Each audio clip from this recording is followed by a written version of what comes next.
আমার এই কানের দুলগুলো কিন্তু আমি নিজেই বানিয়েছি। অভিনেত্রী কেয়া পায়েল আপুর কানে দুলগুলো দেখেছিলাম, সেদিনই ভেবেছিলাম আমি এটা রিক্রিয়েট করব। তো এটা আমি কিভাবে বানালাম সব কিছুই থাকছে এই ভিডিওতে। Hello everyone, welcome to smooth আরাস ব্লগ।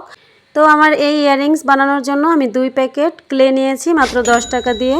আর কিন্তু আমি কোনো টাকা খরচ করিনি। আর আমার এই পুরনো কিছু ইয়াররিংস ছিল, এগুলো দিয়েই আমি মেকিং করে ফেলবো। তো আমি উপরের টপটার জন্য এক জোড়া কানের দুল নিয়েছি, আর হচ্ছে আরেক জোড়া কানের দুল থেকে 2টা স্টিক নিয়েছি ঝুলানোর জন্য।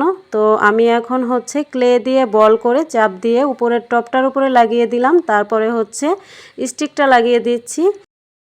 আর এটার নিচে এখন হচ্ছে ফুলটা যে ঝুলানো থাকে সেটা বানাবো। আর এটার জন্য আমি ক্লে দিয়ে বল করে নিয়ে তারপরে হচ্ছে চাপ দিয়ে ফুলের পাপড়ি শেপ করে নিলাম। আর এখন হচ্ছে এটা লাগিয়ে দিব।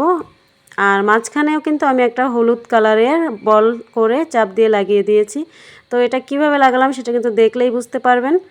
আমার ইয়ারিংগুলো কমপ্লিট হয়ে গেছে, এখন সাজুগুজু করে পরে চলে আসলাম। তো আমি কিন্তু কেয়া পায়েল আপুর মতো সুন্দরী না। তো আমার ইয়ারিংসগুলো কেয়া পায়েল আপুর সাথে কতটা ম্যাচ হয়েছে অবশ্যই কমেন্টে বলবেন সবাই।